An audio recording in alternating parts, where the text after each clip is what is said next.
This video is brought to you by patreon.com/worsttake. Get access to exclusive live streams and Discord servers, on-screen shoutouts, and early access to some videos when you join now. Help make sure that we can continue to make content like this by supporting the Patreon. Links are in the description down below.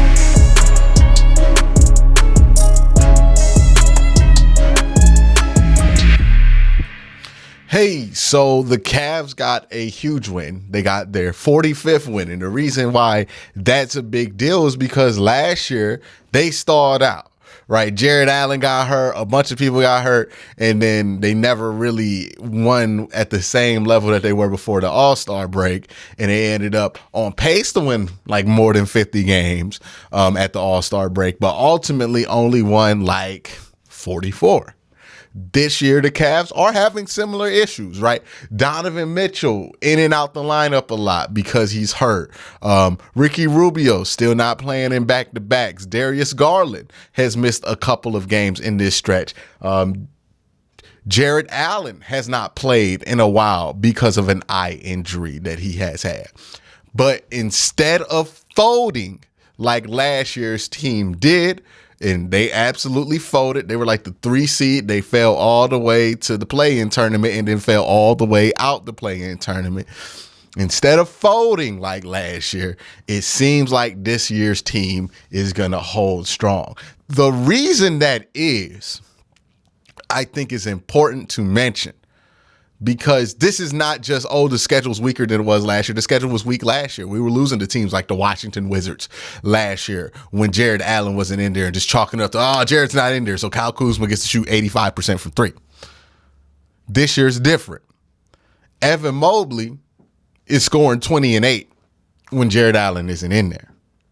You know, let me bring up the scorecard so y'all can see. Darius Garland put up 24 solid points. And then Donovan Mitchell, probably the biggest piece. And honestly, Donovan has not been playing at the level that I feel like he needs to play at for this team to have serious hopes of getting to an Eastern Conference Finals. But he's still Donovan Mitchell. He's still good for another 20. And I think somebody else who's been important in this whole mix of things has been Caris Levert, who gave you 15 minutes off the bench. And if you've watched this show, you know that there probably is not somebody who's been more critical of Caris Levert over the course of this season than I have. I've been very critical of Caris, right? He turns the ball over at bad times. Sometimes he has good games on paper, but they're actually bad games. He has not been that dude the last couple of weeks. He's actually been what we've wanted Caris Levert to be, which is somebody who could come off the bench, play good defense, score in spurts, and not hurt the team on either side of the ball. He's been playing much better defense. The fouls have been down.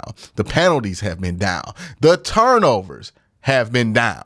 Like, that is all of the stuff that you want to see out of Caris Levert. This team is struggling shooting right now. The Cavs have been struggling shooting since the All-Star break. They shot 21% from three today. They got outshot by the Wizards by 13%. Wizards shot 34.8. Wizards shot better, made more percentage of the free throw, but the Cavs were able to get this because they were able to just score closer to the basket. Evan Mobley giving you 36 minutes, 20 points, and 8 rebounds and 4 blocks. That's massive. People, I saw like Brian Windhurst. I was listening to the Hoop Collective, and I heard somebody say, Evan Mobley, he just really hasn't taken the leap offensively that we think he has. And if you don't think this is a leap, then what the hell did you expect Evan Mobley to do in year 2? Like, answer me that question. Like, what were the realistic expectations for Evan Mobley in year 2? Because look at somebody who we want Evan Mobley be on the path of, which is like Anthony Davis.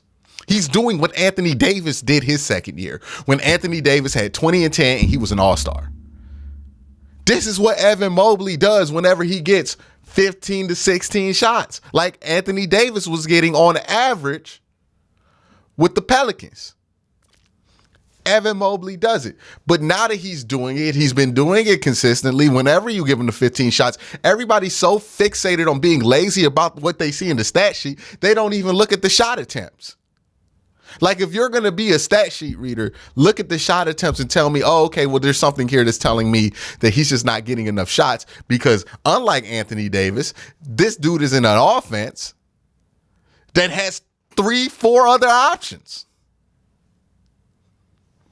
I digress. Isaac didn't really give us much today.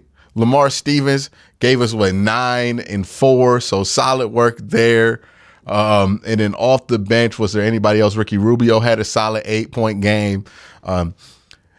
The bench seems to be coming together. I think the rotation eventually is going to be obviously the starting 5 with Okoro, Mobley, Jared Allen, Darius Garland, and Donovan Mitchell. And then I think the rotation off the bench is probably going to be, and it should be at this point, because Dean Wade has been a disappointment the second half of the season, unfortunately.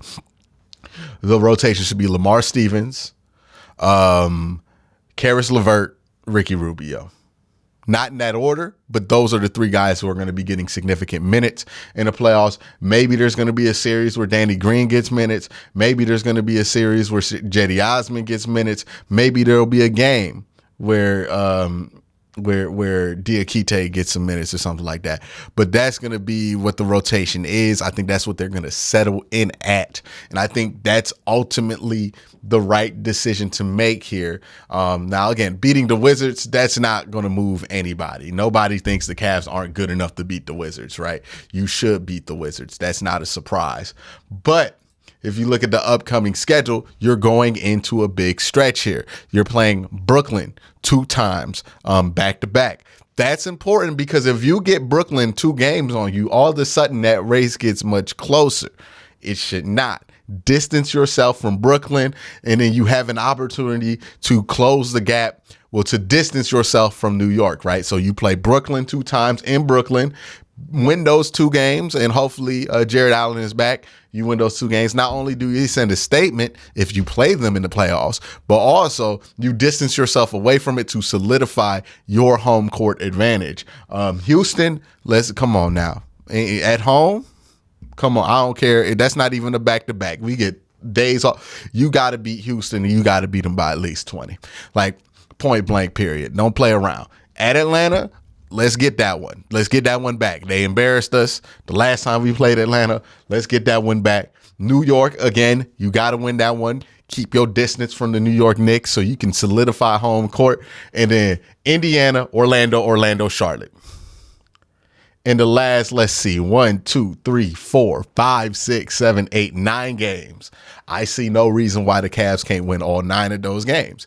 I see no reason why this team cannot finish at 54 wins. Now, while I would love 54 wins, and I think that would be a great scenario for the Cavs to get 54 wins. I don't know when the last time we got 54 wins, but it's been a minute. Especially without LeBron, it's been a minute. 54 wins would be great. In all reality, they need 5 more wins. There are 5 wins in front of them.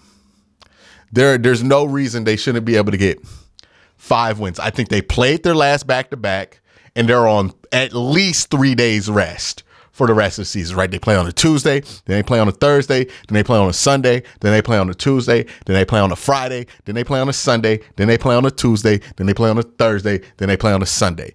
Rest should not be an issue. Home or away should not be an issue. There are no more scheduled losses in the Cavs schedule anymore.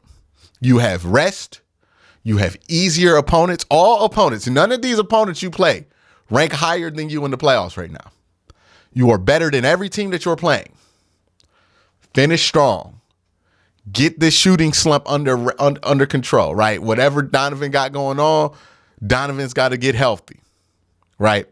You win these 2 games against Brooklyn, and then you beat New York. So you win these next 5 games, you can rest Donovan Mitchell for the rest of the season. Let Donovan Mitchell get healthy. I know he don't want to do it, but he going to have to do it, right? You can rest Donovan Mitchell, allow him to get healthy, which I would advocate for, because I do think you could beat Indiana, Orlando, and Charlotte possibly without Donovan Mitchell. I don't think that's ridiculous at all to think. So win these next 5 games, and you're good. Win 4 out of these next 5 games, and you're good. Win 3 of these next 5 games, and you have to play Donovan Mitchell for the rest of the year. Win 4 out of these next 5 or 5 out of these next 5, and then you can rest Donovan Mitchell, get him healthy for the playoffs, get everybody healthy for the playoffs, and be ready to start this thing off right. At home, as the 4 seed, with the Rocket Mortgage Fieldhouse for you in game 1. That sounds like the way I would want to do it. That sounds like the way y'all would like to do it. So that sounds like the way that we should probably do this. Cavs are in an important stretch, but just because it's important doesn't make it difficult. It's a very winnable stretch. This is crunch time now. They should win. They got to win the next 4 out of these 5 games. If they do, they're set. They're set. If they win the next 5, they got 50 wins. They're set. They're going to be the 4 seed. They're going to have home court. You can rest. That's what I want this Cavs team to do.